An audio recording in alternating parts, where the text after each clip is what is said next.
Naveen and Vinodini మీ ముందుకు రాబోతున్నారు. Please welcome మొట్టమొదటి దంపతులు. హలో, నేను ముందుకు వెళ్ళిపోతున్నావు. సారీ అండి, నా వెనక రావాలని తెలియదా?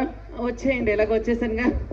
అలా కాదు అని తమ్ముడు, అమ్మా బాబు అనే అనే చెప్పాను. పిలిపించారు దేనికి? ఉత్తమ దంపతుల పోటీ. ఓకే, మీరు అలా కూర్చుంటే 4 ప్రశ్నలు వేస్తారు మేడం గారు. వినోదిని గారు చాలా సంతోషం.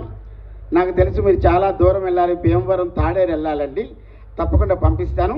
మీ మొట్టమొదటి ప్రశ్న అడుక్కోనా? అడగండి అనండి. అడుగుమే. ఇందాకదే బాగుందండి. మీది లవ్ మ్యారేజా అరేంజ్డ్ మ్యారేజా? రెండుగా. మరి సహజీవనం అంటే డేటింగ్. ఏమే? ఓహో, డేటింగ్ బ్యాచ్ వచ్చిందండి. ఇప్పుడు అంతా అదేగా జరుగుతుంది. మీ రెండవ ప్రశ్న, మీకు పిల్లలు ఎంతమంది? ఒక 10 మందిని కానీ అట్లా వదిలేసిన.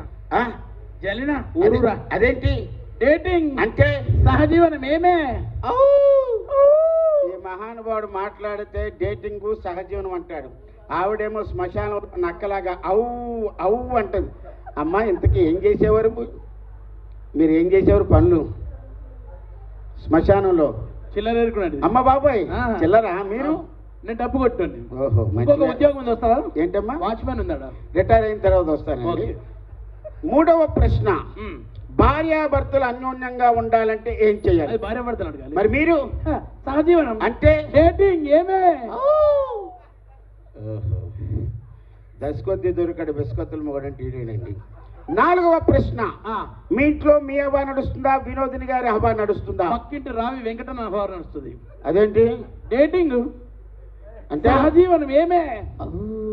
ఇంక మీరు జావ్ జావ్ కప్పిస్తాను, చెప్పు తీసి పడతా.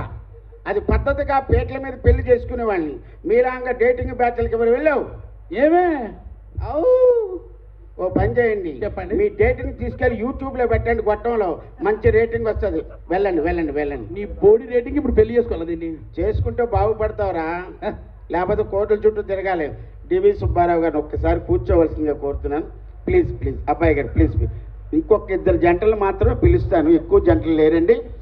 సరే చూద్దాం. ఇదంతా సీసీ కెమెరాలో రికార్డ్ అవుతుంది సార్. మరి జడ్జిమెంట్ ఎలా ఇస్తారో మనకు తెలియదు. నేను ఓన్లీ సంధానకర్తని, యాంకరింగ్ మాత్రమే.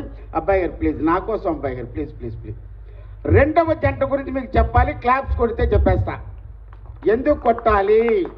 80 సంవత్సరాలుగా అన్యోన్యంగా జీవిస్తున్నారండి ముసలమ్మ ముసలయ్య. ఇక్కడ ట్విస్ట్ ఏంటంటే ముసలమ్మకేమో బ్రహ్మచెవుడు, ముసలయ్యకేమో పుట్టి మూగ. మరి వాళ్ళు ఎలా ఉన్నా అదే మన భారత